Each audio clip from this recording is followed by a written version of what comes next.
ये जो पोर्शन है या ये जो आपका पॉइंट है, यहाँ पे एक आपका रेजिस्टेंस जोन है, यहाँ पे भी रेजिस्टेंस है, यहाँ पे भी रेजिस्टेंस है। तो इस रेजिस्टेंस के पास आपको दिख रहा है कि मार्केट इसी लेवल से रिवर्स हुआ है। यहाँ पे आपको दिख रहा है कि ईएमए भी आपकी दूर है मार्केट से, प्लस बॉलिंगर बैंड के बाहर यहाँ पे निकला हुआ है। अब बैंड के अंदर आने का टाइम हो रहा है प्राइस के। दोस्तों नमस्कार, मैं मुकुल सिंह और आज मैं आपको 5 ईएमए की एक्यूरेसी और बढ़ा कैसे सकते हैं उसके बारे में बताने जा रहा हूँ। 5 ईएमए इंडिकेटर के बारे में मैंने आपको वीडियो में बताया था। जो इंडिकेटर की स्ट्रेटजी है वो मेरी नहीं है, वो सुभाषित सर की है।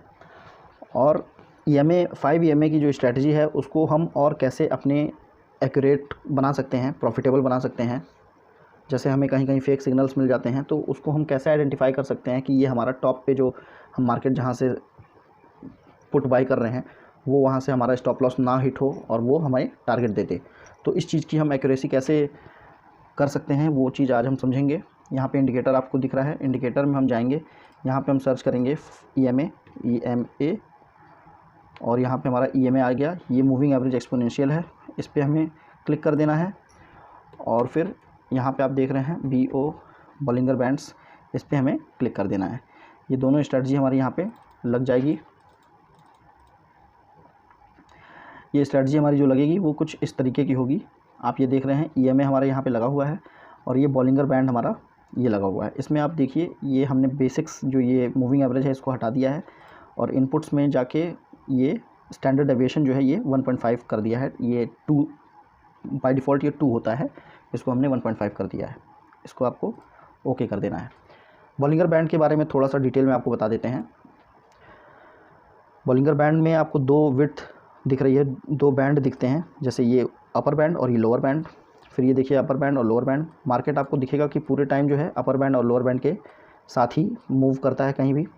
और जब भी आप देख रहे हैं कि मार्केट के बैंड के अगर कहीं भी बाहर जाता है तो वापस से वो मार्केट प्राइस जो है हमारा बैंड के अंदर आता है। अगर ये नीचे आए तो फिर भी आ जाता है और अगर ऊपर की डायरेक्शन में जा रहा है तो फिर वो अंदर की तरफ आता है।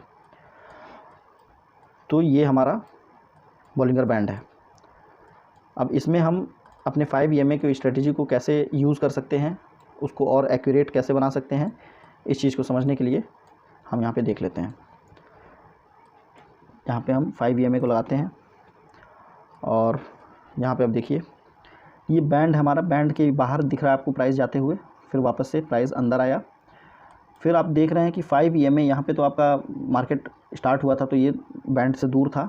एक बार मार्केट साथ में चलने लगे उसके बाद हमें देखना है कि कौन सी ऐसी जगह है जहाँ पे 5 ईएमए और प्राइस थोड़ा सा दूर हो गए हैं। यहाँ पे अब देख रहे हैं आप कि प्राइस हमारा मार्केट ईएमए से दूर है।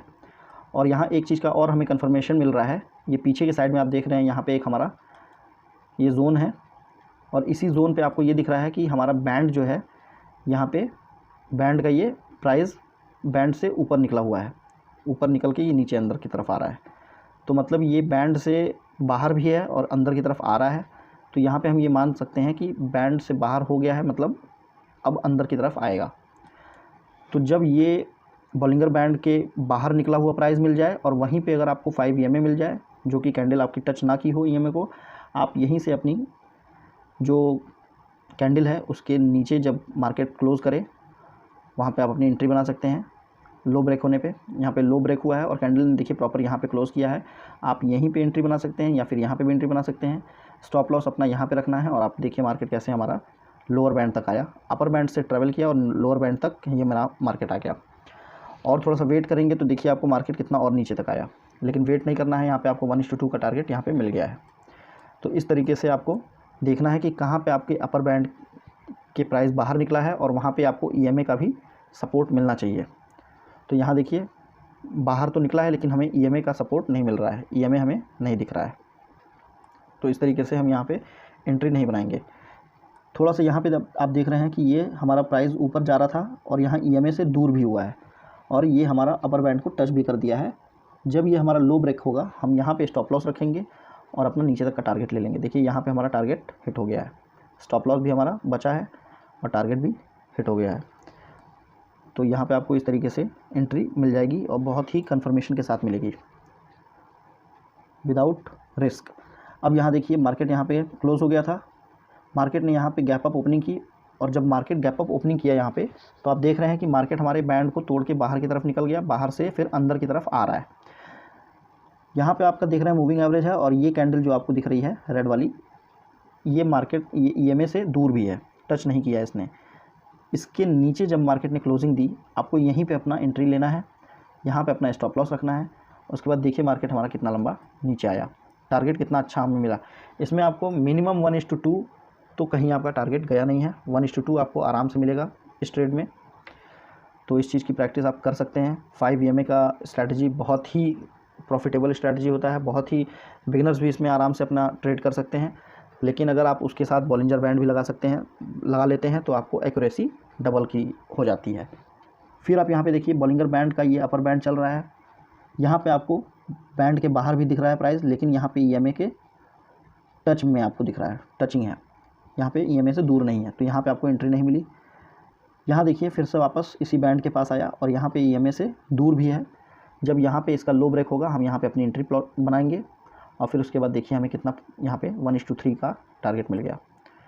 तो इस तरीके से आप यहाँ पे, फिर उसके बाद देखिए आपको कहीं पे भी कोई एंट्री नहीं मिली है। तो इस तरीके से आप अपने ट्रेड से बच भी सकते हैं, जहाँ पे आपको कहीं भी आपको ट्रेड नहीं लेनी है। हम इसमें बाइंग नहीं करेंगे, हम केवल इसमें सेलिंग का ही करेंगे, क्योंकि बाइंग में आपको थोड़ी सी दिक्कत हो सकती है, क्योंकि बाइंग में इसमें 15 मिनट के चार्ट पे अगर आपको बाइंग मिले तभी आप इसको कर सकते हैं। तो आप बाइंग पे मत जाइए, आप केवल सेलिंग पे करिए। मोटिव ये है कि आपका पैसा बनना चाहिए। और हमेशा ये देखा गया है कि जो भी सेलिंग होती है वो बहुत तेज़ होती है, बाइंग में मार्केट जो है थोड़ा सा स्ट्रगल करता है। अब जैसे यहाँ से आप देख रहे हैं मार्केट यहाँ से बहुत स्ट्रगल करके जा रहा है, लेकिन आपको सेलिंग जो दिखती है वो एकदम मोमेंटम के साथ दिखती है। तो सेलिंग में आपको पैसा भी आराम से बनेगा, तो आप सेलिंग पे ही फोकस करिए। अब यहाँ पे आप देख रहे हैं छोटे मोटे स्टॉप लॉस भी आपको यहाँ पे हिट होते हुए दिखेंगे, लेकिन अगर आप सपोर्ट और रेजिस्टेंस का पूरा ध्यान रखेंगे तो आपके स्टॉप लॉस भी हिट नहीं होंगे।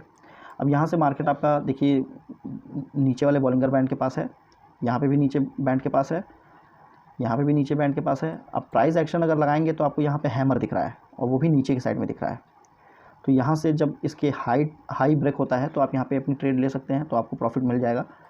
लेकिन आपको सेलिंग का ही अगर हम बताते हैं तो इसमें भी आप देख सकते हैं कि नीचे वाले बैंड से मार्केट ऊपर के बैंड की तरफ आया, फिर यहाँ से हल्का सा रिट्रेसमेंट लेने के बाद अपर बैंड से ऊपर साथ में चल रहा है प्राइस। अब यहाँ पे आप देख रहे हैं प्राइस थोड़ा सा दूर हुआ है, लेकिन यहाँ पे आपको ये दिख रहा है कि ये आपका यहाँ पे रेजिस्टेंस भी है।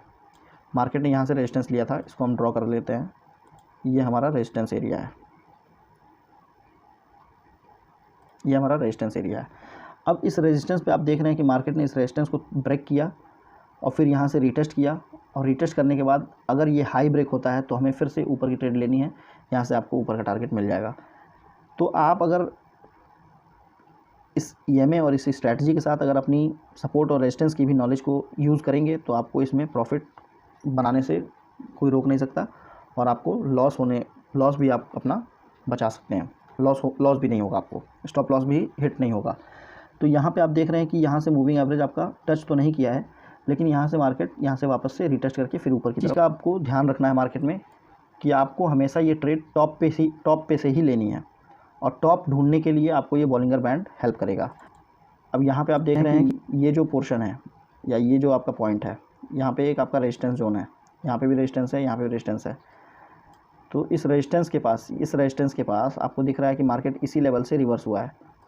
यहाँ पे आपको दिख रहा है कि EMA भी आपकी दूर है मार्केट से, प्लस बॉलिंगर बैंड के बाहर यहाँ पे निकला हुआ है। अब बैंड के अंदर आने का टाइम हो रहा है, प्राइस यहाँ क्लोज करेगा तो हम यहाँ पे अपनी एंट्री बनाएंगे, यहाँ पे स्टॉप लॉस रखेंगे। उसके बाद देखिए आप टारगेट कितना लंबा यहाँ पे ले सकते हैं। तो इस तरीके से आपको स्ट्रैटेजी को यूज़ करना है। अब जैसे यहाँ पे आप देख रहे हैं, यहाँ पे बैंड के बाहर निकला हुआ है प्राइस, और यहाँ EMA भी हमारा यहाँ पे दूर है। हमें एंट्री कब लेनी है? जब ये या फिर ये इसका लो हमारा ब्रेक होगा तो हमें अपनी एंट्री बनानी है। अब प्राइस बाहर से अंदर की तरफ आ रहा है, जैसे ये ब्रेक किया इस कैंडल ने, आपको यहीं पे एंट्री बनानी है, यहाँ पे स्टॉप लॉस रखना है, और फिर उसके बाद आप देखिए कितना लंबा आपको यहाँ पे प्रॉफिट बुक करने का मौका मिला। तो ये है आपकी बॉलिंगर बैंड प्लस 5 EMA की स्ट्रेटजी।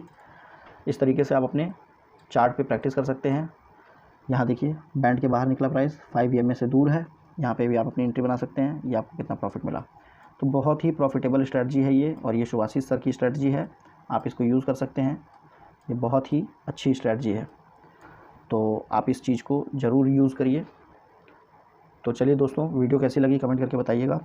मिलते हैं फिर किसी दूसरी वीडियो में। बहुत